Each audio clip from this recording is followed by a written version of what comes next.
بسم اللہ الرحمن الرحیم۔ السلام علیکم۔ میرا نام فرقان قریشی ہے اور آج آپ سیرت النبی حضرت محمد صلی اللہ علیہ وآلہ وسلم کی 9th ایپیسوڈ دیکھنے والے ہیں۔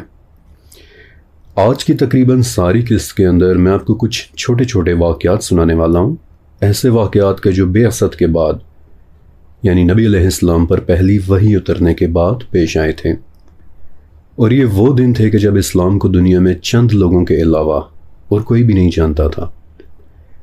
خدیجہ رضی اللہ تعالیٰ عنہا تو نبی علیہ السلام پر ایمان لا چکی تھیں، لیکن نبی علیہ السلام کے چچا حضرت ابو طالب رضی اللہ تعالیٰ عنہ کے ایک بیٹے تھے، علی ابن ابی طالب، اور قدیم کتابوں سے پتہ چلتا ہے کہ علی ابن ابی طالب کی پرورش نبی علیہ السلام بذات خود کر رہے تھے کہ ایک دن جب علی ابن ابی طالب 8 یا 10 سال کے تھے تو ایک دن وہ نبی علیہ السلام کے گھر آئے تو دیکھتے ہیں کہ نبی علیہ السلام اور خدیجہ رضی اللہ تعالیٰ عنہ نماز پڑھ رہے ہیں۔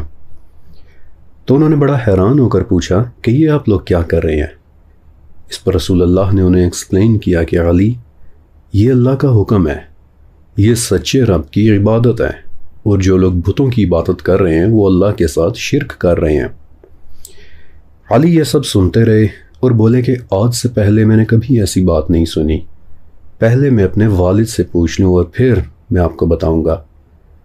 تو جب وہ جانے لگے تو نبی علیہ السلام نے انہیں فرمایا کہ علی، اگر تم اس بات کو ابھی قبول نہیں بھی کر رہے تو بھی کم سے کم سب کے سامنے اس کا اظہار ابھی مت کرنا، لیکن صرف ایک دن، ابھی پورا ایک دن بھی نہیں گزرا تھا کہ علی ابن ابی طالب دوبارہ نبی علیہ السلام کے پاس آ گئے اور بولے کہ کل آپ نے مجھے کیا بتایا تھا؟ اور نبی علیہ السلام نے جواب دیا، اشہد ان لا الہ الا اللہ، اور علی ابن ابی طالب رضی اللہ تعالیٰ عنہ نے اسی وقت اپنا سر جھکا دیا کہ میں آپ کی کہی ہوئی بات پر ایمان لاتا ہوں۔ انہی دنوں کی بات ہے کہ عراق کے ایک تاجر مکہ آئے ہوئے تھے اور کعبہ کے پاس انہوں نے بالکل یہ ایک نئی سی بات ہوتے دیکھی، اور واپس جا کر پھر اپنے گھر والوں کو بتائی کہ جن کے ذریعے بہت بعد میں یہ واقعہ پھر کتابوں میں ریکارڈ ہوا۔ عفیف بتاتے ہیں کہ میرے والد نے اپنے دادا سے سنا کہ جو کہا کرتے تھے کہ میں نے نبی علیہ السلام کو دیکھا ہے۔ میں کوفہ کا ایک تاجر تھا اور ایک مرتبہ حج کے موقع پر مکہ کی طرف گیا اور وہاں اپنے دوست عباس یعنی نبی علیہ السلام کے چچا عباس رضی اللہ تعالیٰ عنہ کے ساتھ کھڑا باتیں کر رہا تھا، تو دیکھا کہ ایک صاحب آئے اور انہوں نے کعبہ کے قریب عبادت کرنا شروع کر دی۔ آف کورس عفیف کے پردادا نے نماز کا لفظ تو استعمال نہیں کیا، لیکن جو انہوں نے ڈسکرائب کیا اس سے پتہ چلتا ہے کہ ایک تو وہ نبی علیہ السلام تھے اور دوسرا اس وقت وہ وہاں نماز پڑھنے آئے تھے۔ کہتے ہیں کہ ابھی میں انہیں دیکھ ہی رہا تھا کہ ایک خاتون آئی اور وہ بھی ان کے پیچھے نماز پڑھنے لگ گئیں۔ پھر ایک نوعمر لڑکا آیا اور وہ بھی اس جوان آدمی کے پیچھے نماز پڑھنے لگ گیا۔ تو میں حیران ہو کر عباس سے پوچھا کہ عباس یہ کون ہے؟ تو عباس نے بتایا کہ یہ میرے بھتیجی ہیں محمد، اور یہ نوعمر لڑکا بھی میرے بھائی کا بیٹا ہے علی۔ تو میں نے پوچھا کہ ہاں لیکن یہ کر کیا رہے ہیں؟ تو عباس بولے کہ یہ تو مجھے نہیں پتا، لیکن محمد کا کہنا ہے کہ وہ اللہ کے بھیجے ہوئے ایک نبی ہیں۔ تو میں نے پوچھا کہ یہ خاتون یہ کون ہے؟ عباس بولے کہ یہ ان کی بیوی ہیں خدیجہ، اور محمد اور علی کی طرح خدیجہ کا بھی یہی کہنا ہے کہ زمین و آسمان اور تمام مخلوقات کو پیدا کرنے والی ذات صرف اللہ کی ہے، اس کا کوئی شریک نہیں، اور ہر انسان کو صرف اسی کی عبادت کرنی چاہیے۔ عفیف بتاتے ہیں کہ میرے پردادا اس واقعے کو یاد کر کے بہت رویا کرتے تھے اور کہا کرتے تھے کہ کاش میں نے اسی دن اسلام قبول کر لیا ہوتا کہ جس دن پہلی مرتبہ میں نے محمد کو کعبہ میں دیکھا تھا۔ شروع کے اس عرصے میں چھوٹی چھوٹی صورتیں نازل ہوتی رہیں، مثلاً سورہ تکویر وغیرہ، کہ جن کی آیات کا اختتام ایک جیسے الفاظ پر ہوتا ہے، اور یہ بڑی ہی پاورفل اور دل کو ہلا کر رکھ دینے والی صورتیں ہیں۔ ایسا نہیں ہے کہ اسلام مکمل سیکریسی میں تھا، نہیں، بلکہ قریش کو نبی علیہ السلام کی نبوت کی خبر ہو چکی تھی، اور انہیں یہ بھی پتہ چل چکا تھا کہ نبی علیہ السلام اپنے گھر والوں کے ساتھ تبلیغ کا کام کر رہے ہیں، لیکن ابھی اس سب کو قریش اگنور کر رہے تھے کیونکہ وہ سوچ رہے تھے کہ شاید یہ بس غور و فکر کرنے والے لوگوں کا ایک گروپ ہے، ایک کمیونٹی ہے کہ جو اکٹھے ہو کر وحدانیت اور الوہیت جیسے ٹاپکس کے اوپر گفتگو کرتے ہیں۔ لیکن اللہ تعالیٰ نے دین اسلام کے لیے کوئی اور ہی پلان بنا کر رکھا ہوا تھا۔ ایک رات مکہ میں ایک اور صاحب نے ایک خواب دیکھا۔ کہتے ہیں کہ میں نے دیکھا کہ میں ایک بہت بڑی آگ کے کنارے کھڑا ہوں کہ جس کا ڈھونڈنے سے بھی کنارہ نظر نہیں آ رہا، اور میرے والد ایک طرف میرے پیچھے کو کھڑے مجھے آگ میں دھکے دے رہے ہیں، جبکہ دوسری طرف محمد، جنہیں میں نے مکہ میں کئی بار دیکھا ہے، وہ میرے پیچھے کھڑے مجھے واپس باہر نکالنے کی کوششیں کر رہے ہیں۔ خالد ابن سعید ابن عاص رضی اللہ تعالیٰ عنہ، جنہوں نے یہ خواب دیکھا تھا، کہتے ہیں کہ فوراً سے میری آنکھ کھل گئی اور میرا پورا جسم پسینے میں شرابور ہوا تھا۔ صبح ہوتے ہی میں بھاگا بھاگا محمد کے گھر گیا اور ان سے پوچھا کہ آپ کیا پیغام دے رہے ہیں؟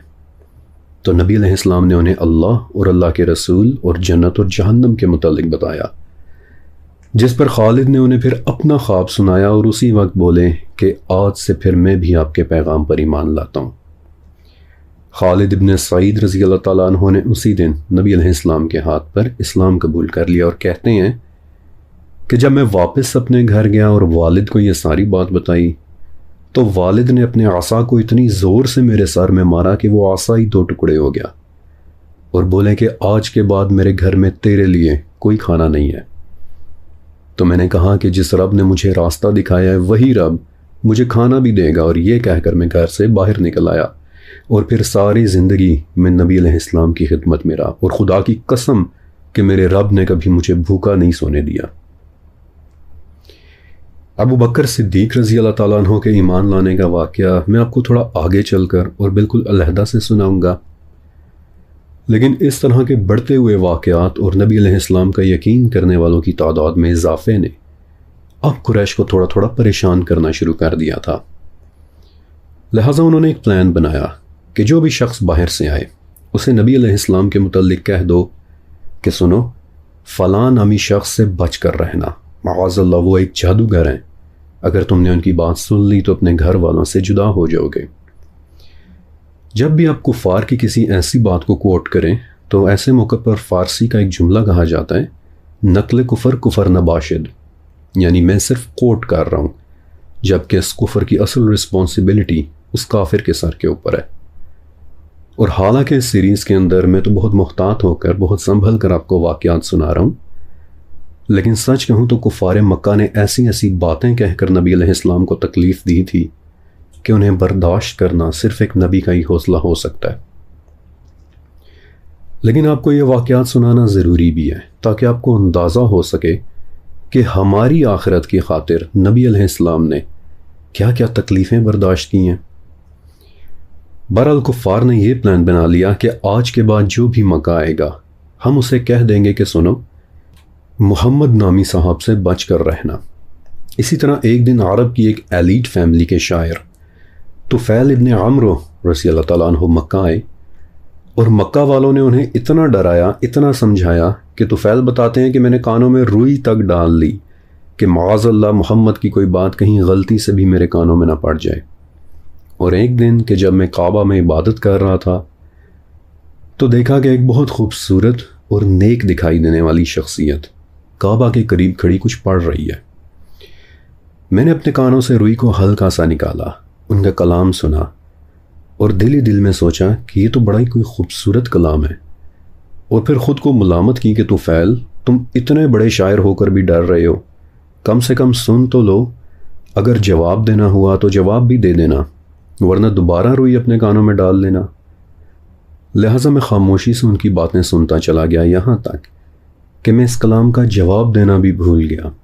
محمد وہاں سے چلے گئے، لیکن میں بھی ان کے پیچھے پیچھے چل پڑا، انہیں روکا، انہیں ساری بات بتائی اور کہا کہ محمد میں بھی آپ کے اس کلام پر ایمان لاتا ہوں، کیونکہ یہ کلام کسی انسان کا لکھا ہوا نہیں ہو سکتا۔ طفیل ابن عمرو اور انہی جیسے کچھ اور سگنیفیکنٹ لوگوں کو اسلام میں داخل ہوتا دیکھ کر اب قریش تھوڑے اگریسو ہونا شروع ہو گئے۔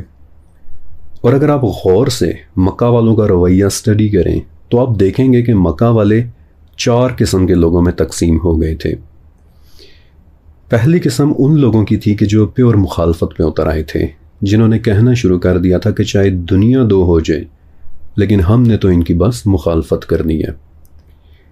دوسری قسم ان لوگوں کی تھی کہ جو تھے تو کافر لیکن سوچ سمجھ اور شعور رکھنے والے لوگ تھے، اور کبھی کبھار ان کا دل چاہتا تھا کہ نبی علیہ السلام کی بات سنیں، لیکن پہلی قسم کے لوگ انہیں کہہ سن کر دوبارہ اپنے ساتھ واپس ملا لیا کرتے تھے۔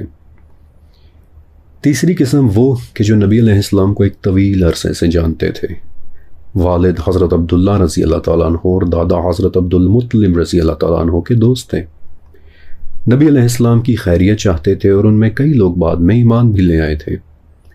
اور چوتھی قسم ان لوگوں کی کہ جو نہ صرف ایمان لائے تھے بلکہ نبی علیہ السلام سے اتنی محبت دکھائی کہ تاریخ میں آگے چل کر سابقون الاولون کا ٹائٹل پایا۔ جو پہلی قسم کے لوگ تھے یعنی ہر صورت اختلاف رکھنے والے، ان میں سے ایک نام مکہ کے ایک بہت بڑے سردار عمرو ابن حشام کا تھا کہ جسے بعد میں اور آپ ابو جہل کے نام سے جانتے ہیں۔ مغیرہ ابن شعبہ رضی اللہ تعالیٰ عنہ بتاتے ہیں کہ میں نے محمد کا نام تو بہت سن رکھا تھا لیکن کبھی انہیں دیکھا نہیں تھا، تو ایک دن میں ابو جہل کے ساتھ مکہ کی گلیوں میں چلتا چلا جا رہا تھا کہ سامنے سے اچانک محمد آ گئے، اور میں نے انہیں ابو جہل کے مخاطب کرنے سے پہچانا۔ ابھی میں محمد کو غور سے دیکھ ہی رہا تھا کہ انہوں نے ابو جہل کو کہا کہ ابو الحکم آؤ میں تمہیں اللہ اور اس کے رسول کی طرف دعوت دیتا ہوں۔ ابو الحکم ابو جہل کا ٹائٹل تھا، اور ابھی میں بتاتا بھی ہوں کہ کیوں، لیکن ابو جہل پلٹ کر بولا کہ کیا تم ہمارے خداؤں کو برا کہنے سے باز نہیں آؤ گے؟ تم یہی چاہتے ہو نا کہ میں گواہی دے دوں کہ تم نے مجھ تک اپنا پیغام پہنچا دیا، تو چلو ٹھیک ہے، آج میں یہ گواہی دینے کو بھی تیار ہوں کہ تم نے اپنا پیغام پہنچا دیا، لیکن پھر بھی میں تمہیں جھٹلاتا ہوں۔ اللہ اکبر۔ مغیرہ بتاتے ہیں کہ نبی علیہ السلام جہالت سے بھری ہوئی یہ گفتگو اور یہ انداز دیکھ کر واپس چلے گئے، جبکہ ابو جہل میری طرف مڑا اور بولا مغیرہ میں جانتا ہوں یہ شخص بالکل سچ بول رہا ہے، لیکن یہ بات میں کبھی برداشت نہیں کر سکتا کہ ایک نبی میرے علاوہ کسی اور خاندان میں پیدا ہو جائے۔ یہ ایکچول ریزن تھا ابو جہل کی مخالفت کا، حسد اور جیلسی کہ نبوت میرے خاندان میں کیوں نہیں آئی۔ بہرحال ساری زندگی وہ نبی علیہ السلام کی مخالفت کرتا رہا، صرف اور صرف حسد کی وجہ سے، اور نہ صرف خود بلکہ اس نے کچھ دوسری قسم کے لوگوں کو بھی اپنے ساتھ گھسیٹ لیا تھا۔ دوسری قسم یعنی وہ لوگ کہ جو نبی علیہ السلام کی بات پھر بھی سن لیا کرتے تھے۔ مثلا مکہ کا ایک اور سردار تھا ولید ابن مغیرہ۔ ایک مرتبہ حج کا سیزن آیا تو سرداروں نے باہم ایک میٹنگ کی اور ایک دوسرے سے کہا کہ سنو، حج کا موسم آنے والا ہے، عرب و عجم کے لوگ مکہ آئیں گے، نیچرلی محمد بھی انہیں ملیں گے، اور وہ لوگ ہم سے محمد کے بارے میں بھی پوچھیں گے، تو اب آپ آپس میں ایک رائے قائم کر لو تاکہ جب وہ لوگ محمد کے بارے میں پوچھیں تو ایٹ لیسٹ ہمارا جواب بھی پھر ایک جیسا ہو جائے۔ چنانچہ ایک فیصلے پر اتفاق ہونا شروع ہوا۔ کسی نے کہا کہہ دیں گے کہ یہ ایک کاہن ہے، لعوذ باللہ۔ ولید بولا نہیں، میں نے بڑے بڑے کاہن دیکھے ہیں لیکن محمد کی باتیں کاہنوں والی نہیں ہیں۔ کسی نے کہا کہہ دیں گے کہ معاذ اللہ مجنون ہے۔ ولید بولا کہ نہیں، ان میں جنون والی بھی کوئی بات نہیں ہے۔ کسی نے کہا کہہ دیں گے کہ شاعر ہیں، تو ولید غصے میں آ گیا اور بولا کہ کیا تم لوگوں کی عقل ختم ہو گئی ہے؟ ہم عرب ہیں، شعر کی ایک ایک چیز سے واقف ہیں، ہم سے بہتر کس کو پتہ ہو سکتا ہے کہ رجز کیا ہوتا ہے اور حسج کیا ہوتا ہے؟ ہم قریضہ، مقبوضہ اور مبسوطہ شاعری کی ایک ایک شے سے واقف ہیں، اور پورا عرب یہ بات جانتا ہے کہ محمد کی باتیں شاعری نہیں ہیں۔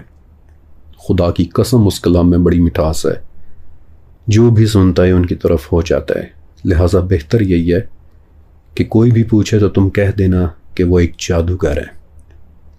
تو باقی سرداروں نے پوچھا کہ کیا تم نے ان کا کلام سنا ہے؟ تو ولید کسی گہری سوچ میں چلا گیا اور بولا کہ ہاں سنا ہے۔ نہ تو وہ شعر ہے اور نہ ہی جادو، نہ وہ مذاق ہے اور نہ ہی جنون، اور پھر وہ خاموش ہو گیا، یہاں تک کہ باقی سردار ایک دوسرے کی طرف دیکھنے لگ گئے کہ لگتا ہے ولید پر بھی اثر ہونا شروع ہو گیا۔ ولید اٹھ کر وہاں سے چلا گیا، لیکن جب اس پورے واقعے کی رپورٹ ابو جہل کو دی گئی تو اس نے کہا کہ ولید کو میرے اوپر چھوڑ دو، میں اسے سمجھا لوں گا۔ ابن عباس رضی اللہ تعالیٰ عنہ بتاتے ہیں کہ ایک دن یہی ولید بن مغیرہ نبی علیہ السلام کے پاس آیا، اور جب اس نے قرآن کی آیات سنی تو ایک لمحے کے لیے لگا کہ شاید یہ نرم پڑنے والا ہے، شاید یہ اسلام قبول کر لے گا۔ لیکن جب وہ واپس گیا اور ابو جہل کو پتہ چلا کہ ولید نبی علیہ السلام سے مل کر آیا ہے، تو وہ سیدھا ولید کے گھر گیا اور بولا کہ ہم لوگ تمہیں دینے کے لیے ڈونیشنز اکٹھی کر رہے ہیں۔ ولید بڑا حیران ہوا اور پوچھا کیوں؟ ابو جہل بولا سننے میں آیا کہ تم محمد کے پاس اس لیے گئے تھے کہ تمہیں دولت چاہیے۔ ولید بولا کہ تمہیں اچھی طرح سے پتہ ہے کہ میرے پاس تم سب سے زیادہ دولت ہے۔ ابو جہل نے کہا کہ تو پھر محمد کے خلاف کچھ ایسا کہو کہ سب کو پتہ چل جائے کہ تم اس کے خلاف ہو۔ آپ نے دیکھا کہ کس طرح ابو جہل نے ولید بن مغیرہ کو مینیپولیٹ کیا۔ اسی لیے لوگ اسے ابو الحکم کہتے تھے کہ مکہ کے انٹیلیجنٹ ترین لوگوں میں اس کا شمار ہوتا تھا، انٹیلیجنٹ لیکن گمراہ۔ بہرحال ولید نے پھر تھوڑا سا ریزسٹ کیا کہ ابو الحکم تم جانتے ہو کہ جو کلام محمد پڑھتے ہیں وہ ہم سب کے کلام کی کمر توڑ دیتا ہے۔ ابو جہل بولا کہ تو پھر تیار ہو جاؤ، کیونکہ اب تمہاری قوم تمہیں بے عزت کرنے والی ہے۔ اور اس پر پھر ولید سوچ میں پڑ گیا اور بولا کہ تو پھر میں محمد کے خلاف شعر لکھتا ہوں۔ اور پھر اس نے ایک شعر پڑھا کہ جو تاریخ کی کتابوں میں لکھا ہوا مل جاتا ہے، لیکن آف کورس وہ شعر میں آپ کو نہیں بتا رہا۔ لیکن پھر اس کے بعد سورہ مدثر کی 11ویں آیت نازل ہوئی کہ چھوڑ دے مجھے اور اسے جسے میں نے اکیلا پیدا کیا ہے، یعنی ولید کو اب میں خود دیکھ لوں گا۔ اللہ اکبر۔ اس کے بعد انہی سخت گیر کفار میں سے ایک نام اور تھا، عتبہ ابن ربیعہ کا۔ اس نام کو آپ نے اپنے ذہن میں رکھنا ہے۔ عتبہ نے ابو بکر صدیق رضی اللہ تعالیٰ عنہ کے ساتھ آگے چل کر ایک بڑی ہی زیادتی کی تھی۔ آج میں آپ کو انشاءاللہ وہ واقعہ بھی سناؤں گا۔ تو ایک دن عتبہ نبی علیہ السلام سے ملنے آیا اور بحث کرنے لگا۔ بولا کہ محمد آپ بہتر ہیں یا آپ کے والد؟ آپ بہتر ہیں یا آپ کے جد امجد ہاشم؟ نبی علیہ السلام خاموش رہے۔ عتبہ بولا کہ اگر تو آپ خود کو ان سے بہتر سمجھتے ہیں تو ہمیں بتا دیں تاکہ پھر ہم آپ کی بات سنیں، ورنہ ان میں سے تو کبھی کسی نے وہ بات نہیں کی کہ جو آپ آج بتا رہے ہیں۔ آپ تو ہمیں عرب میں رسوا کرنے لگ گئے ہیں۔ لوگ یہاں تک کہنے لگ گئے ہیں کہ قریش میں کاہن اور جادوگر پیدا ہو گئے ہیں۔ خدا کی قسم یوں لگتا ہے کہ بس ایک آواز کا انتظار ہے اور ہم تلواریں نکال کر آپ کے سامنے آ جائیں گے۔ اگر آپ کو دولت چاہیے تو بتا دیں، ہم آپ کو دولت دیں گے۔ اگر آپ کو شادی کرنی ہے تو بتا دیں، ہم آپ کی شادیاں کروا دیں گے۔ اس پر نبی علیہ السلام نے پوچھا کہ تم نے جو کہنا تھا کیا وہ کہہ چکے؟ عتبہ نے غصے سے ہاں میں سر ہلا دیا اور نبی علیہ السلام نے بڑی ہی پیاری آواز میں حامیم السجدہ کی تلاوت شروع کی کہ یہ اللہ کی کتاب ہے، یہ قرآن عربی ہے، علم والوں کے لیے۔ ان میں سے اکثر نے منہ پھیر لیا، اور جس نے منہ پھیر لیا اس کے لیے عاد اور سمود جیسی کڑک ہے۔ اس کے جواب میں عتبہ نے کچھ کہنا چاہا لیکن کہہ نہیں سکا اور اٹھ کر وہاں سے چلا گیا۔ جب باقیوں نے پوچھا تو وہ بولا کہ میری بات ختم ہونے پر محمد نے مجھے ایسا جواب دیا کہ جو آج تک کبھی میرے کانوں نے نہیں سنا۔ مجھ سے اس کا کوئی جواب ہی نہیں بن سکا، اور اگر میری مانو تو تم انہیں ان کے حال پر چھوڑ دو، یا تو یہ بندہ باقی عرب پر بھی غالب آ جائے گا، اور اگر ایسا ہوا تو تمہیں مفت میں سرداری مل جائے گی، یا پھر باقی عرب خود ان سے نمٹ لیں گے۔ اور عتبہ کا یہ جواب سن کر قریش بولے، عتبہ انہوں نے اتنی صاف عربی میں تم سے بات کی اور تم سے کوئی جواب بھی نہ بن سکا، لگتا ہے کہ تم پر بھی اس کلام کا اثر ہو گیا ہے۔ اور عتبہ الٹا گرج کر انہی کے ساتھ جھگڑنے لگ گیا، اور پھر آخر تک وہ کافر ہی رہا، اور بدر میں اسے حضرت حمزہ رضی اللہ تعالیٰ عنہ نے قتل کیا تھا۔ یہ تو تھے مکہ کے سخت گیر سرداروں کے واقعات کہ جو کسی صورت نبی علیہ السلام کی بات سننا ہی نہیں چاہتے تھے۔ لیکن پھر کچھ سردار تھے کہ جو بظاہر مخالفت تو کرتے تھے لیکن دل سے مانتے تھے کہ یہ جھوٹ نہیں ہے۔ مثلا حضرت ابو سفیان رضی اللہ تعالیٰ عنہ بعد میں مسلمان بھی ہو گئے تھے۔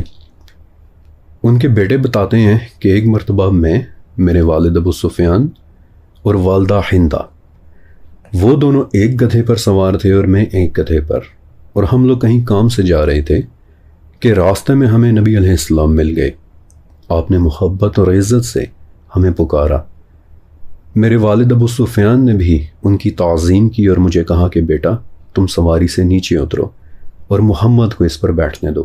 میں نیچے اتر گیا، نبی علیہ السلام اوپر بیٹھ گئے اور میں نے انہیں کہتے سنا کہ ابو سفیان، ہندا، اللہ کی قسم ایک دن تم ضرور مرو گے، پھر تمہیں زندہ کیا جائے گا، تم میں سے نیک لوگ جنت میں جائیں گے اور بدکار لوگ جہنم میں۔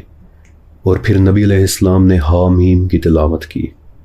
ابو سفیان خاموشی سے سنتے رہے اور جب رسول اللہ اپنی بات مکمل کر چکے اور وہاں سے چلے گئے تو ہندا بولی، نقل کفر نباشد، کہ کیا تم نے ایک جادوگر کے لیے میرے بیٹے کو سواری سے نیچے اتار دیا تھا؟ تو ابو سفیان کسی گہری سوچ میں بولے کہ ہندا، اللہ کی قسم نہ تو وہ جادوگر ہیں اور نہ ہی جھوٹے، اور تم یہ بات بہت اچھے سے جانتی ہو۔ یہاں تک میں نے آپ کو وہ واقعات سنائے کہ جو قریش کے تند خو یا پھر تھوڑے سے نرم خو سرداروں کے واقعات تھے۔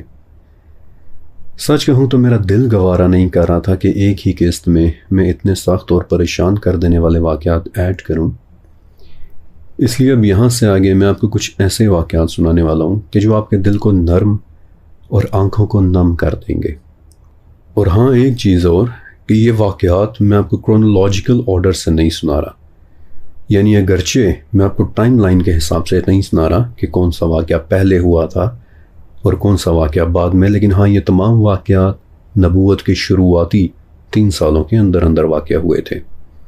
اور ان میں سے پہلا واقعہ ہے ایک صحابی رسول ابو ذر غفاری رضی اللہ تعالیٰ عنہ کے ایمان لانے کا۔ عرب کے ناردن پہاڑوں میں ایک قبیلہ رہتا تھا، غفار۔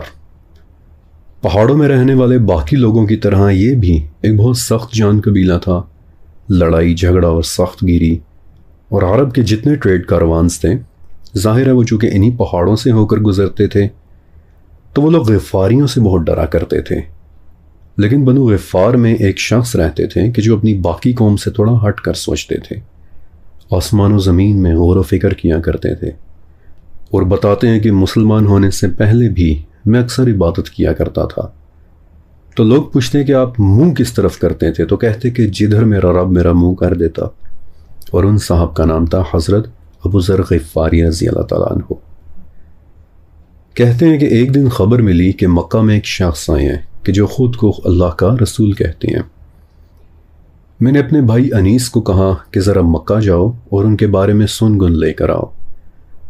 تو انیس وہاں گئے اور واپس آ کر مجھے بتایا کہ ان کا نام محمد ہے، اور مجھے تو ان کی باتیں بڑی نیک لگیں۔ میں نے پوچھا کہ مکہ کے باقی لوگ ان کے بارے میں کیا کہتے ہیں؟ تو انیس نے بتایا کہ وہ تو انہیں ایک جادوگر کہتے ہیں، لیکن بخدا ابو ذر میں نے محمد کی باتیں سنی ہیں، اور نہ تو وہ جادوگری ہے اور نہ ہی وہ کہانت۔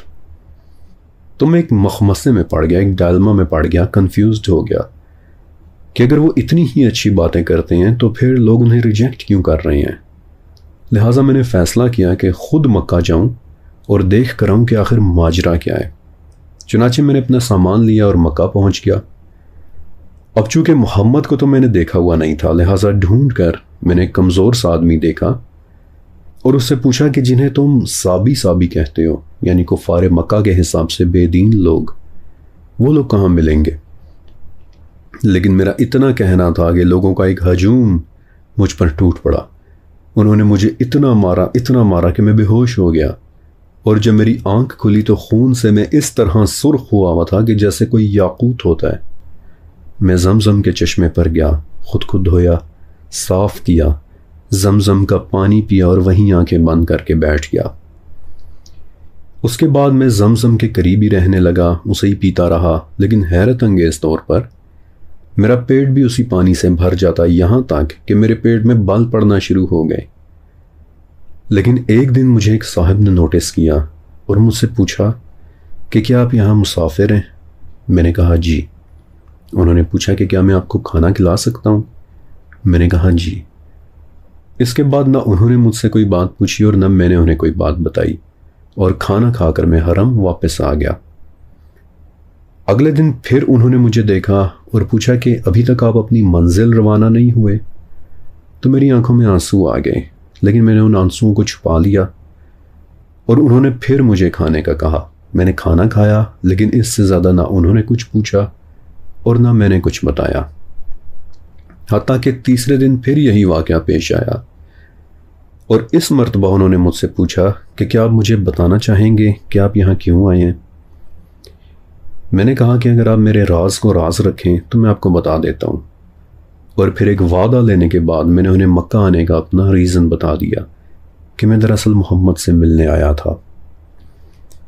انہوں نے کہا کہ آپ فکر نہ کریں، میں آپ کو محمد سے ملوا دوں گا، اور تاریخ کی کچھ روایات میں ان صاحب کا نام حضرت علی رضی اللہ تعالیٰ عنہ ملتا ہے اور کچھ روایات میں ابو بکر صدیق رضی اللہ تعالیٰ عنہ، لیکن جو بھی وہ تھے، یہ واقعہ بتاتے ہوئے میرے دل میں ان دونوں کے لیے بہت زیادہ محبت محسوس ہوتی ہے۔ بہرحال وہ صحابی مجھے رسول اللہ صلی اللہ علیہ وآلہ وسلم کے پاس لے گئے۔ میں نے انہیں سلام کیا، السلام علیکم یا رسول اللہ، اور بائی دا وے ابو ذر غفاری پہلے صحابی ہیں جنہوں نے نبی علیہ السلام کو یہ کہہ کر سلام کیا تھا۔ آپ علیہ السلام بہت خوش ہوئے اور مجھ سے پوچھا کہ آپ کون ہیں؟ میں نے بتایا کہ میں غفار قبیلے سے آیا ہوں۔ پوچھا یہاں کب سے ہیں؟ میں نے بتایا کہ 1 مہینہ ہو گیا۔ پوچھا کہ کھانا کہاں سے کھا رہے ہیں؟ بتایا کہ زمزم کے علاوہ اور کچھ بھی کھانے کو نہیں ملا۔ تو آپ نے فرمایا کہ زمزم بہترین کھانا اور ہر بیماری کی دوا ہے۔ پھر میں نے نبی علیہ السلام کے ہاتھ پر اسلام قبول کیا اور میں اتنا خوش ہوا کہ باہر آ کر تمام لوگوں میں کہنے لگا کہ میں مسلمان ہو گیا، میں مسلمان ہو گیا، اور میں بھول گیا کہ یہ لوگ مسلمانوں کے دشمن ہیں۔ چنانچہ ایک مرتبہ پھر سے وہ مجھے مارنے لگے، یہاں تک کہ نبی علیہ السلام کے چچا عباس نے مجھے پہچان لیا۔ انہوں نے آ کر مجھے چھڑوایا اور مکہ والوں سے بولے کہ کیا تمہاری عقل خراب ہو گئی ہے؟ یہ غفار قبیلے کا آدمی ہے، اگر اسے کچھ ہو گیا تو اس کے لوگوں نے تمہارے ایک بھی قافلے کو زندہ نہیں چھوڑنا۔ اس کے بعد ابو بکر صدیق رضی اللہ تعالیٰ عنہ آئے، اپنے ساتھ مجھے اپنے گھر لے گئے، مجھے کھانا کھلایا، اور اس رات نبی علیہ السلام بھی وہاں آئے، اور اس دن پہلی مرتبہ میں نے ابو بکر کے گھر پر طائف کی کشمش کھائی تھی۔ اللہ اکبر۔ ابو ذر غفاری رضی اللہ تعالیٰ عنہ کی زندگی ان کی وفات تک دل کو بڑی ہی چھو لینے والی ہے، اور اگر کبھی موقع ملا تو انشاءاللہ میں آپ کو ان کے کچھ باقی واقعات بھی ضرور سناؤں گا، اور ان پر، نبی علیہ السلام کے باقی صحابہ پر، آپ کی اولاد پر، اور خود آپ پر لاکھوں کروڑوں درود و سلام۔ میں آپ کو بتا بھی نہیں سکتا کہ یہ واقعات آپ کو سناتے ہوئے ریکارڈنگ کے دوران خود پر میں کتنا کنٹرول کیے بیٹھا ہوتا ہوں۔ اور اب ابو بکر صدیق رضی اللہ تعالیٰ عنہ۔ حضرت ابو بکر رضی اللہ تعالیٰ عنہ بعثت سے پہلے بھی نبی علیہ السلام کے بہت گہرے دوست تھے، اور قریش میں انہیں عتیق کہا جاتا تھا، یعنی کہ ایک خوبصورت اور شریف آدمی۔ ابو بکر کو قریش میں سب سے زیادہ انساب کا علم تھا، یعنی ہو از ہو، کون کہاں سے آیا، کس کی لائنیج کدھر سے شروع ہوتی ہے، کون کس قبیلے کا تھا، کس کا باپ کہاں سے آیا تھا، اور آپ ایک بہت کامیاب بزنس مین بھی تھے۔ لوگ آپ سے بزنس کے حوالے سے مشورے لیا کرتے تھے، اور پھر خوابوں کی تعبیر کا علم۔ آج سے 5 سال پہلے جب میں نے خوابوں کی تعبیر کرنا سیکھی تو اس تعلیم کا ایک بہت بڑا حصہ ابو بکر صدیق رضی اللہ تعالیٰ عنہ سے لی گئی روایات کے اوپر تھا۔ نبی علیہ السلام کے بعد صحابہ میں ابو بکر صدیق رضی اللہ تعالیٰ عنہ سب سے بہتر تعبیر بتایا کرتے تھے۔ ایک رات صدیق اکبر نے خواب دیکھا کہ مکہ میں ایک چاند اتر رہا ہے اور اس کی روشنی ہر گھر میں داخل ہو رہی ہے، لیکن چاند بذات خود ابو بکر صدیق کے گھر میں اترا ہے۔ وہ اس خواب کی تعبیر سمجھ تو گئے، لیکن محض کنفرمیشن کے لیے، اسے ڈبل چیک کرنے کے لیے وہ انجیل کے ایک عالم کے پاس گئے۔ تو وہ عالم ابو بکر رضی اللہ تعالیٰ عنہ کی طرف دیکھنے لگا اور بولا کہ کیا تم قریش سے ہو؟ بولے ہاں۔ پوچھا کیا تم تمیمی خاندان سے ہو؟ بولے ہاں۔ پھر پوچھا کہ کیا تمہارے پیٹ پر کوئی نشان بھی ہے؟ بکر بولے کہ تم یہ کیوں پوچھ رہے ہو؟ کہنے لگا کہ ابو بکر، اپنے علم کی بنیاد پر میں یہ پیشن گوئی کر رہا ہوں کہ تم ایک نبی کے بہترین دوست بنو گے۔ اور پھر ابو بکر بولے کہ ہاں، تم نے سچ کہا، میرے پیٹ پر واقعی ایک نشان موجود ہے۔ اور پھر اس عالم نے وہ نشان دیکھا بھی تھا۔ اس بات کو کافی عرصہ گزر گیا، یہاں تک کہ نبی علیہ السلام کی بعثت ہو گئی، اور بعثت کے بعد بہت شروع کے دنوں کی بات ہے کہ ایک دن صدیق اکبر اپنے دوست ابن حزام کے گھر بیٹھے ہوئے تھے کہ ان کے گھر کی ایک خاتون آئی اور بولی کہ ابو بکر سنائے آج کل خدیجہ کیا کہہ رہی ہیں؟ کہتی ہیں کہ ان کے شوہر یعنی محمد اللہ کے بھیجے ہوئے ایک نبی ہیں جیسے حضرت موسیٰ علیہ السلام تھے۔ تو صدیق اکبر خاموشی سے وہاں سے اٹھے اور نبی علیہ السلام کے پاس آ کر بولے کہ کیا واقعی آپ نے ایسا بولا ہے؟ نبی علیہ السلام نے انہیں وحی کا پورا واقعہ سنایا اور فرمایا کہ مجھے تبلیغ کا حکم دیا گیا ہے۔ اور اسی وقت رائٹ دیر ابو بکر رضی اللہ تعالیٰ عنہ نبی علیہ السلام پر ایمان لے آئے تھے۔ نبی علیہ السلام فرماتے ہیں کہ میں نے جس بھی عقل و شعور والے شخص کو دین کی دعوت دی ہے اس نے کچھ نہ کچھ توقف ضرور کیا ہے، سوچنے کے لیے کچھ وقت مانگا ہے، لیکن ناٹ ابو بکر۔ ابھی قحافہ کے اس بیٹے نے میری دعوت سنتے ہی میرا یقین کر لیا تھا، اور کچھ سکولرز کہتے ہیں کہ اسی خاصیت پر نبی علیہ السلام نے ابو بکر کو پھر صدیق کا ٹائٹل دیا تھا، اور کچھ علماء کہتے ہیں کہ معراج کے بعد یہ ٹائٹل ملا تھا، لیکن وہ واقعہ پھر کبھی۔ لیکن جو بات صدیق اکبر کو بہت خاص بناتی ہے وہ ہے نبی علیہ السلام کے ساتھ آپ کی والہانہ محبت۔ حضرت عائشہ رضی اللہ تعالیٰ عنہ یہ واقعہ سناتی ہیں کہ ایک مرتبہ جب مسلمانوں کی تعداد 38 یعنی 38 ہو گئی تو ایک مرتبہ یہ لوگ ایک جگہ اکٹھے ہوئے، اور میرے والد ابو بکر وہاں کھڑے کوئی بات کر رہے تھے کہ اچانک پیچھے سے ان پر قریش نے حملہ کر دیا۔ عقبہ ابن معیط نامی ایک آدمی آگے آیا اور اس ظالم نے نبی علیہ السلام کے گلے میں اپنا کپڑا ڈال کر پوری طاقت سے پیچھے کھینچا، تو یہ دیکھ کر ابو بکر آگے بڑھے اور زور سے اس ظالم کو دھکا دے کر پیچھے کیا۔ اور عبداللہ ابن عمرو ابن عاص بتاتے ہیں کہ میں ابو بکر کو دیکھ رہا تھا، وہ اونچی آواز سے رو رہے تھے اور قرآن کی آیت پڑھی جا رہے تھے کہ کیا تم ایک شخص کو صرف اس بات پر قتل کرتے ہو کہ وہ کہتا ہے کہ میرا رب اللہ ہے؟ جب صدیق اکبر نے عقبہ کو دھکا دیا تو اس وقت عتبہ ابن ربیعہ آگے آیا، جس کا میں نے آپ کو پہلے بتایا تھا کہ اس کا نام آپ نے اپنے ذہن میں رکھنا ہے۔ عتبہ نے خاص طرح کے جوتے پہنے ہوئے تھے۔ اس نے ابو بکر صدیق رضی اللہ تعالیٰ عنہ کو دھکا دے کر نیچے گرایا اور انہی جوتوں سے انہیں ٹھوکریں مارنے لگا، اور اتنا مارا کہ ابو بکر بے ہوش ہو گئے۔ یہاں تک کہ پھر ان کے قبیلے بنو تمیم کے کچھ لوگوں نے ان پر کپڑا پھینک دیا تاکہ وہ ملعون انہیں مارنا بند کر دے، اور پھر وہ انہیں اٹھا کر ان کے گھر لے گئے۔ اور ابو بکر کے گھر والے بتاتے ہیں کہ ہم نے انہیں دیکھ کر سمجھا کہ یہ شاید فوت ہو گئے ہیں۔ بہرحال جب انہیں ہوش آیا تو گھر والے دیکھتے ہیں کہ سب سے پہلے زبان سے ایک ہی جملہ نکلا ہے، محمد کہاں ہے، وہ ٹھیک تو ہیں؟ والدہ نے بتایا کہ بیٹا ہمیں کچھ پتہ نہیں کہ محمد کہاں ہے۔ پھر آپ کے بہت کہنے پر والدہ باہر گئیں اور پتہ چلا کہ نبی علیہ السلام کے باقی ساتھی آپ کو لے کر ابن ارقم کے گھر پر چلے گئے ہیں۔ بائی دی وے ابن ارقم کا گھر بھی بہت اہم ہے، اسے بھی آپ نے اپنے ذہن میں رکھنا ہے، ابھی میں آپ کو اس کے متعلق بھی بتاؤں گا۔ گھر والے بتاتے ہیں کہ ہم ابو بکر کو سہارا دے کر ابن ارقم کے گھر کی طرف لے گئے، اور راستے میں قریش ہمیں گھور گھور کر دیکھے چلے جا رہے تھے، لیکن کسی طرح سے ہم ابن ارقم کے گھر پہنچ گئے، اور جب وہاں پہنچے تو ابو بکر کو دیکھ کر باقی ساتھیوں کی طرح نبی علیہ السلام بھی رونے لگے۔ آپ نے جھک کر ابو بکر صدیق رضی اللہ تعالیٰ عنہ کے چہرے پر بوسہ دیا اور پوچھا کہ ابو بکر یہ تم نے کیا کیا؟ اور ابو بکر نے ایسا جواب دیا کہ جس پر آپ کے آنسو نکلے بغیر نہیں رہ سکیں گے کہ یا رسول اللہ، وہ آپ کو برا بھلا کہہ رہے تھے، بھلا میں کیسے سن سکتا تھا؟ پھر کہتے کہ یا رسول اللہ، یہ میری والدہ ہیں، آپ انہیں بھی دعوت دیں۔ نبی علیہ السلام نے انہیں دعوت دی، اور اسی دن ابو بکر رضی اللہ تعالیٰ عنہ کی والدہ بھی ایمان لے آئی تھی۔ میرے پیارے نبی پر، ان کے پیارے اصحاب پر لاکھوں کروڑوں درود و سلام۔ صدیق اکبر بالکل شروع کے ایمان لانے والوں میں سے ہیں، اور عمار ابن یاسر رضی اللہ تعالیٰ عنہ بتاتے ہیں کہ میں نے بالکل شروع میں نبی علیہ السلام کے ساتھ 5 لوگوں کو نماز پڑھتے دیکھا ہے، جن میں 2 عورتیں تھیں اور ایک ابو بکر بھی تھے۔ جس دن یہ واقعہ ہوا اس دن پھر ایک ایسے شخص بھی ایمان لے آئے جن کے بعد کفار مکہ کو حقیقتاً پریشانی ہونا شروع ہو گئی۔ اور یہاں سے آگے اب آپ نے بہت غور سے سننا ہے، کیونکہ اب میں آپ کو 2 ایسے لوگوں کے متعلق بتانے والا ہوں کہ جن میں سے ایک کے مسلمان ہونے پر پورے مکہ میں اللہ اکبر کا نعرہ گونجا تھا، اور ان 2 میں سے پہلا نام ہے نبی علیہ السلام کے چچا حضرت حمزہ رضی اللہ تعالیٰ عنہ کا۔ حمزہ نبی علیہ السلام کے چچا بھی تھے، لیکن آپ سے صرف 2 سال بڑے تھے۔ شیر کا شکار کرنے صحرا میں جایا کرتے تھے، یعنی عریبین لیپرڈ کا شکار۔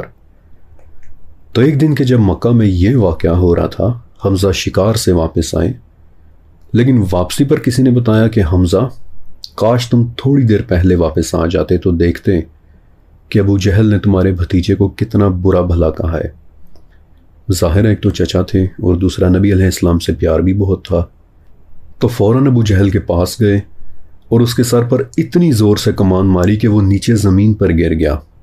اس کے قبیلے بنو مخزوم کے کچھ لوگ بچانے کے لیے آگے بھی بڑھے اور بولے کہ حمزہ لگتا ہے تم بھی صابی ہو گئے ہو۔ تو آگے حضرت حمزہ رضی اللہ تعالیٰ عنہ کا جواب سنیں کہ اگر ہو گیا ہوں تو کیا تم مجھے روک لو گے؟ اور اگر کسی نے روکنے کی کوشش کی تو اس کا حال بھی اس گرے ہوئے آدمی جیسا ہوگا۔ یہ سن کر بنو مخزوم بھی چپ ہو گئے اور یہ مجمع وہاں سے چھٹ گیا۔ اب حضرت حمزہ گھر تو آ گئے، لیکن دل میں طرح طرح کے وسوسے آنے لگے کہ کہیں میں کچھ غلط کر کے تو نہیں آ گیا، اپنے باپ داداؤں کے صدیوں پرانے عقائد کو چھوڑ کر کہیں میں نے کوئی گناہ تو نہیں کر لیا۔ لہٰذا اگلے دن پھر سے نبی علیہ السلام کے پاس گئے اور بولے کہ محمد، جو کچھ آپ اپنے دین کے متعلق بتاتے ہیں اسے میں خود اپنے کانوں سے سننا چاہتا ہوں۔ اور یہ وہ دن تھا کہ جس دن حضرت حمزہ رضی اللہ تعالیٰ عنہ بھی مسلمان ہو گئے۔ لیکن جس شخص کے ایمان لانے پر پورے مکہ میں اللہ اکبر کا نعرہ گونجا تھا وہ شخص تھے حضرت عمر رضی اللہ تعالیٰ عنہ۔ سیدنا حمزہ کے اچانک ایمان لانے کے برعکس سیدنا عمر کا ایمان لانے کا واقعہ بتدریج ہوا تھا، آہستہ آہستہ۔ لیکن اس سے پہلے میں آپ کو ابن ارقم کے گھر کے متعلق ضرور بتا دینا چاہتا ہوں، جس کا بھی میں نے آپ کے ساتھ ذکر بھی کیا تھا۔ بعثت کے بعد شروع کے 3 سالوں میں نبی علیہ السلام اور باقی مسلمان صفا کی پہاڑی کے قریب بنے ایک گھر میں چھپ کر اسلام کے متعلق غور و فکر، گفتگو اور باتیں کیا کرتے تھے۔ یہ گھر ایک صحابی رسول ارقم ابن ابو ارقم المخزومی کا تھا، اور اسے سلیکٹ کرنے کی دراصل 2 وجوہات تھیں۔ ایک تو یہ کہ یہ گھر باقی گھروں سے دور صفا کی پہاڑی کے پاس بنا ہوا تھا، اور قریش کے لیے اس بات پر نظر رکھنا مشکل تھا کہ یہاں کون آتا اور کون جاتا ہے۔ اور دوسرا یہ کہ اس گھر کے مالک ابن ابو ارقم کی عمر بہت کم تھی، صرف 16 سال، جس کی وجہ سے کفار کا یہ شک کرنا بھی بہت مشکل تھا کہ مسلمان ان کے گھر میں بھی جمع ہو سکتے ہیں۔ اسی گھر میں بیٹھ کر رسول اللہ صلی اللہ علیہ وسلم نے دعا مانگی تھی کہ یا اللہ، عمر ابن خطاب یا عمر ابن حشام یعنی ابو جہل میں سے کسی ایک کو مسلمان کر دے، اور اگلے ہی دن وہ دعا پوری بھی ہو گئی تھی۔ بہرحال نبی علیہ السلام کی وفات کے بعد ابن ابو ارقم نے یہ گھر اپنی زندگی میں ہی اپنے بیٹے عثمان کو دے دیا تھا، اور انہیں نصیحت کی تھی کہ بیٹا، اس گھر میں نبی علیہ السلام نے اپنی پہلی تبلیغ کی تھی، اس گھر کو تم کبھی بھی نہ بیچنا۔ ابن ابو ارقم کی وہ نصیحت ایک کاغذ پر لکھی ہوئی تھی، اور آج کچھ لوگ ایسے بھی ہیں کہ جنہوں نے وہ کاغذ اپنی آنکھوں سے دیکھا ہوا بھی ہے۔ بہرحال یوں اس گھر کا نام ہوا دار ارقم۔ 1000 سال تک یہ گھر حضرت ارقم کی اولاد میں چلا آتا رہا تھا، انہوں نے کبھی اسے نہیں بیچا۔ لیکن ایک وقت میں سعودی حکومت نے جب حرم پاک میں توسیع کی تو انہوں نے صفا و مروہ کے درمیان والے ایریا کو گراؤنڈ کر کے اس گھر کو بھی صحیح والی جگہ میں شامل کر لیا، اور اس وقت اس پیارے گھر کو بھی ڈیمولش کر دیا گیا تھا۔ آج یہ گھر بظاہر اس دنیا میں موجود نہیں ہے، لیکن اس کی یاد اور تاریخ ہمیشہ ہمارے دلوں میں محفوظ رہے گی، کیونکہ اس پیارے گھر میں ہمارے پیارے نبی صلی اللہ علیہ وسلم نے دنیا کو قرآن کے متعلق علم دیا تھا۔ ذاتی طور پر میں ایک لوگوفائل ہوں، یعنی ایک ایسا شخص کہ جسے ووکیبلری اور الفاظ بہت پسند ہوتے ہیں، اور مجھے یاد ہے کہ ایک مرتبہ اولڈ انگلش زبان میں نے ایک لفظ پڑھا تھا، ہائرت، جس کا مطلب ہوتا ہے ایک ایسے گھر جانے کی تمنا کہ جو اب ایگزسٹ ہی نہ کرتا ہو۔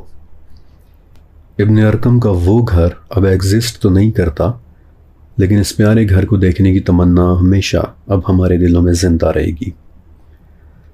اور یہاں سے آگے اب میں آپ کو ایک ایسی شخصیت کے ایمان لانے کا واقعہ سنانے والا ہوں کہ جنہوں نے جب کلمہ پڑھا تو پورے مکہ میں اللہ اکبر کے نعرے گونجے تھے، حضرت عمر ابن خطاب رضی اللہ تعالیٰ عنہ۔ سیدنا عمر کے دل میں اسلام کی عظمت ایکچولی کافی پہلے سے بیٹھنا شروع ہو گئی تھی، اور وہ خود یہ واقعہ بتاتے ہوئے کہتے ہیں کہ ایک دن یعنی مسلمان ہونے سے پہلے میں محمد کو تنگ کرنے کے ارادے سے گھر سے باہر نکلا، تو پتہ چلا کہ محمد کعبہ میں موجود ہیں۔ میں بھی وہاں چلا گیا اور جا کر ان کے پیچھے کھڑا ہو گیا، لیکن جب غور سے سنا تو اس وقت وہ سورہ حاقہ کی تلاوت کر رہے تھے، اور میں نے دل میں سوچا کہ یہ تو کوئی بڑا ہی خوبصورت کلام ہے، قریش صحیح کہتے ہیں کہ یہ تو کوئی بڑی زبردست شاعری ہے۔ اور اسی وقت نبی علیہ السلام نے الحاقہ کی 41 نمبر آیت تلاوت کی کہ یہ کسی شاعر کا کلام نہیں ہے۔ عمر کہتے ہیں کہ میں ڈر گیا کہ یہ بندہ تو میرے دل کا حال بھی جان گیا ہے، یقیناً یہ کوئی بہت بڑا کاہن ہوگا۔ اور اسی وقت نبی علیہ السلام نے 42 نمبر آیت پڑھی کہ نہ ہی یہ کسی کاہن کا کلام ہے۔ بہت ہی کم لوگ ہیں کہ جو غور کرتے ہیں، یہ کلام تو رب العالمین کا کلام ہے۔ عمر ابن خطاب کہتے ہیں کہ میرے اوپر ایسا خوف طاری ہوا کہ میں وہاں سے بھاگ کھڑا ہوا، لیکن اسی دن اسلام کی سچائی میرے دل کے اندر جڑ پکڑ گئی تھی۔ اس کے بعد کچھ عرصہ گزر گیا، یہاں تک کہ ایک دن میں چلتا چلا جا رہا تھا کہ کسی نے مجھے بتایا کہ عمر، سنا ہے تمہاری بہن بھی مسلمان ہو گئی ہیں۔ تو غصے میں بھرا ہوا میں گھر واپس آیا اور دروازہ کھٹکھٹایا۔ بہن کے شوہر یعنی بہنوئی نے دروازہ کھولا تو میں نے دیکھا کہ اندر 2-3 آدمی بیٹھے کوئی چیز پڑھ رہے ہیں۔ اس سے پہلے کہ میں دیکھتا کہ وہ کیا چیز ہے، اچانک میری بہن میرے سامنے آ گئی اور میرے ہاتھ میں جو چھڑی تھی میں نے اسے وہی دے ماری تو اس بیچاری کے سر سے خون بہنے لگا۔ وہ رونے لگی اور کہنے لگی کہ عمر، تم جو چاہے کر لو، لیکن اب میں اپنے مشرکانہ دین کو ہمیشہ ہمیشہ کے لیے چھوڑ چکی ہوں۔ عمر کہتے ہیں کہ بہن کا خون دیکھ کر میں غم اور غصے سے اپنا سر پکڑ کر بیٹھ گیا، اور تب درمیان میں رکھی اس چیز پر میری نظر پڑی تو میں نے کہا کہ مجھے دکھاؤ یہ کیا ہے۔ وہ لوگ مجھے نہیں دکھا رہے تھے، میں نے اصرار اور ضد کرنا شروع کر دیا، اور جب انہوں نے مجھے دکھایا اور میں نے پڑھنا شروع کیا، بائی دی ویز مکہ میں ٹوٹل صرف 17 لوگ تھے کہ جو پڑھنا لکھنا جانتے تھے، اور عمر ابن خطاب رضی اللہ تعالیٰ عنہ ان 17 لوگوں میں سے ایک تھے۔ کہتے ہیں کہ میں پڑھنے لگا تو پتہ چلا کہ یہ تو سورہ حدید لکھی ہوئی ہے، اور اس میں لکھا تھا کہ شروع اللہ کے نام سے جو بڑا مہربان نہایت رحم والا ہے۔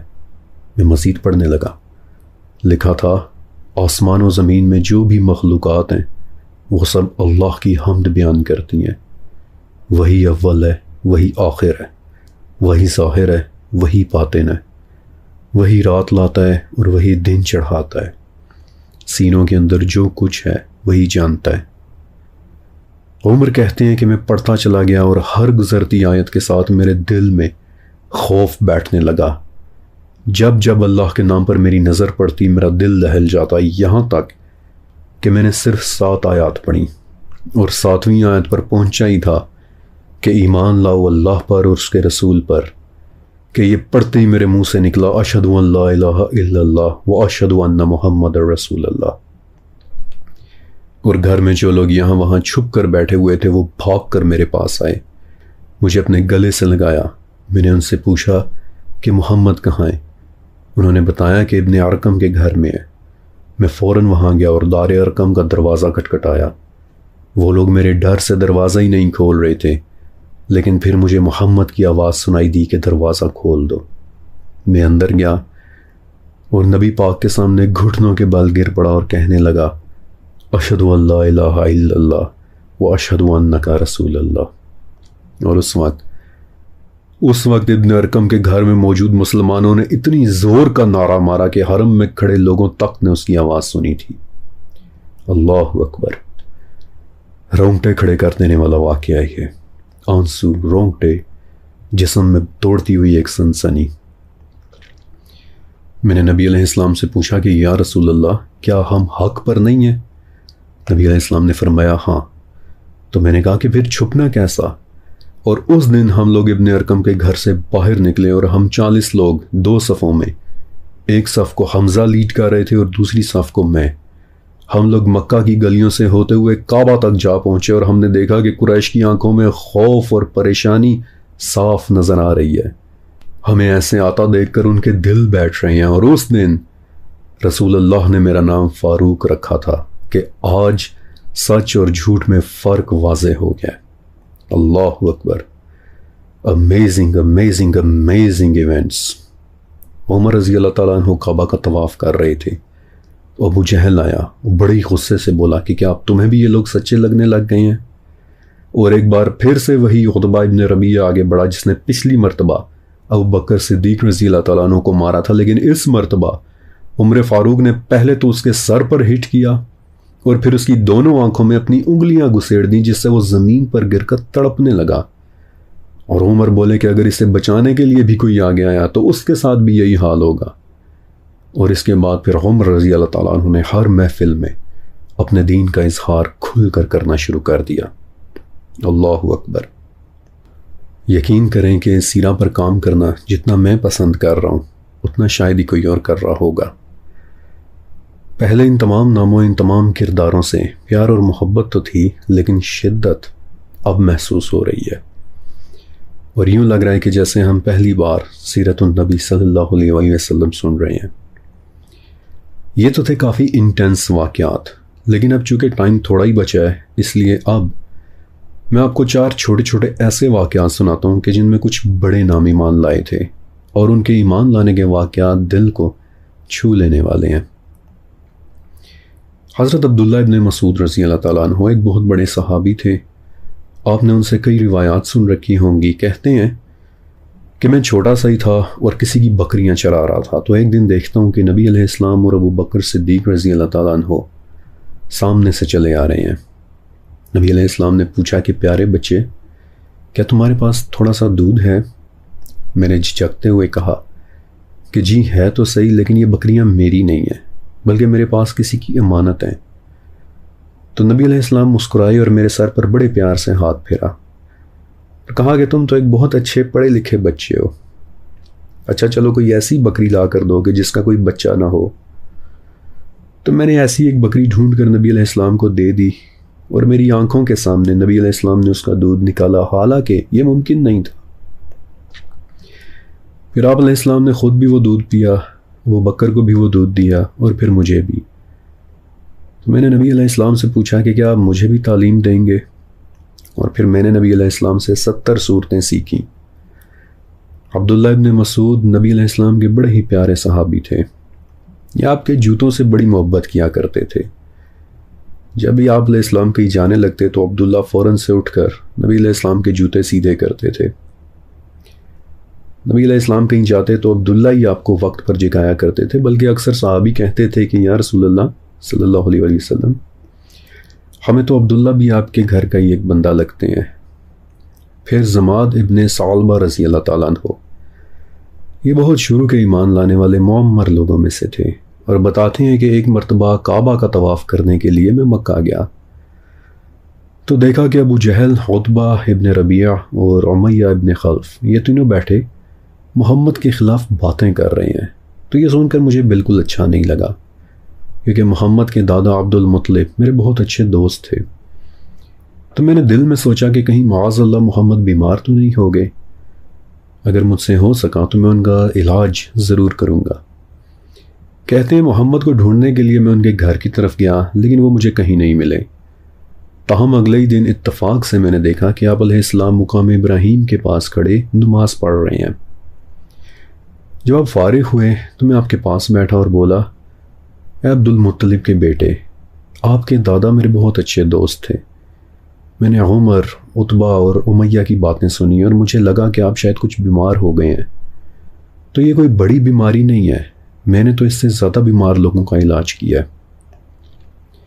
تو نبی علیہ السلام نے جواب دیا کہ چچا، تمام تعریفیں اللہ کے لیے ہیں، میں تو صرف اس کی حمد کرتا ہوں، اسی سے مدد مانگتا ہوں، اسی پر توکل کرتا ہوں۔ تو زماد بتاتے ہیں کہ محمد بول رہے تھے اور میں سنے چلا جا رہا تھا، اور خدا کی قسم اتنا خوبصورت اور میٹھا کلام میں نے کبھی کسی سے نہیں سنا تھا۔ میں نے محمد سے کہا، یہ آپ کیا کہہ رہے ہیں، ذرا دوبارہ کہیں۔ نبی علیہ السلام نے دوبارہ مجھ سے اتنی خوبصورت، صاف اور واضح عربی میں یہ باتیں کہیں کہ اچانک میرے منہ سے نکل گیا کہ اگر میں آپ کی بات مان لوں تو مجھے کیا ملے گا؟ تو نبی علیہ السلام نے فرمایا، اللہ کی خوبصورت جنتیں۔ اور آپ کا اتنا کہنا تھا کہ میرے منہ سے نکلا، اشہد ان لا الہ الا اللہ و اشہد انک رسول اللہ۔ میں پھوٹ پھوٹ کر رونے لگا، اور اس بوڑھی عمر میں نبی علیہ السلام سے چھوٹی چھوٹی صورتیں یاد کر کے روتا روتا اپنے گھر واپس چلا گیا۔ پھر حضر موت یعنی آج کے یمن اور سعودی بارڈر کے قریب رہنے والے کچھ لوگ ایک دن نبی علیہ السلام سے ملنے کے لیے آئے اور اپنے ساتھ تحفے کے طور پر وہ مکڑی کے جالے سے بنائے خیمہ بھی لے کر آئے، تو نبی علیہ السلام نے اسے لینے سے انکار کر دیا۔ اور ایکچولی وہ لوگ بہت سوچ سمجھ کر یہ گفٹ لائے تھے، کیونکہ اسپیسیفکلی اس مٹیریل سے بنے خیمے کے اندر کاہن لوگ رہا کرتے تھے۔ تو انہوں نے دل میں سوچا تھا کہ اگر نبی علیہ السلام نے یہ تحفہ ایکسیپٹ کر لیا تو ہم جان لیں گے کہ معاذ اللہ وہ ایک کاہن ہے، نقل کفر نباشد۔ لہٰذا ہم نے ان کی بات سننے کا ارادہ کر لیا اور آپ نے ہمیں دعوت دی، ہمیں قرآن کے متعلق بتایا۔ تو ہم نے کہا کہ اچھا، تو پھر ہمیں بھی قرآن کا کچھ حصہ پڑھ کر سنائیے۔ اس پر نبی علیہ السلام نے سورہ صافات کی تلاوت شروع کی۔ قسم ہے صف باندھنے والوں کی اور پوری طرح ڈانٹنے والوں کی اور ذکر اللہ کی تلاوت کرنے والوں کی، تم سب کا معبود ایک ہے، آسمان و زمین اور ان کے درمیان کی تمام چیزوں کا اور ہر مشرق کا رب وہی ہے۔ یہاں تک نبی علیہ السلام نے پڑھا اور پھر آپ خاموش ہو گئے، اور ہم نے دیکھا کہ آپ کی آنکھوں سے آنسو نکلے چلے جا رہے ہیں، تو ہم بڑے حیران ہوئے اور پوچھا کہ آپ رو رہے ہیں؟ کیا آپ اس رب کے ڈر سے رو رہے ہیں کہ جس کا یہ کلام ہے؟ تو آپ علیہ السلام نے سورہ اسراء کی آیت تلاوت کی کہ اگر ہم چاہیں تو جو کچھ ہم نے آپ کی طرف وحی کیا ہے اسے واپس لے لیں۔ اور یہ تلاوت کرنے کے بعد پھر نبی علیہ السلام کی آنکھوں سے آنسو گرنے لگے، اور یہ واقعہ دیکھ کر ہمارے دل ایسے ہو گئے کہ ہم میں سے کئی لوگوں نے اسی وقت وہیں بیٹھے بیٹھے کلمہ پڑھ لیا تھا۔ پھر ایک صحابی تھے عمران ابن حسین رضی اللہ تعالیٰ عنہ، انہوں نے اللہ کے نبی سے آسمان اور زمین کی تخلیق کے متعلق ایک بہت خوبصورت حدیث بھی روایت کی ہے۔ میں نے آپ کو پہلے سیزن کی بالکل پہلی قسط میں سنائی بھی تھی۔ تو ایک دن ان کے والد حضرت حسین رضی اللہ تعالیٰ عنہ ابھی مسلمان نہیں ہوئے تھے، وہ اپنے بیٹے کی تلاش میں نبی پاک کی محفل میں آئے۔ آپ علیہ السلام نے انہیں دیکھا اور لوگوں سے کہا کہ حسین ایک بزرگ ہیں، ان کے بیٹھنے کے لیے جگہ بناؤ۔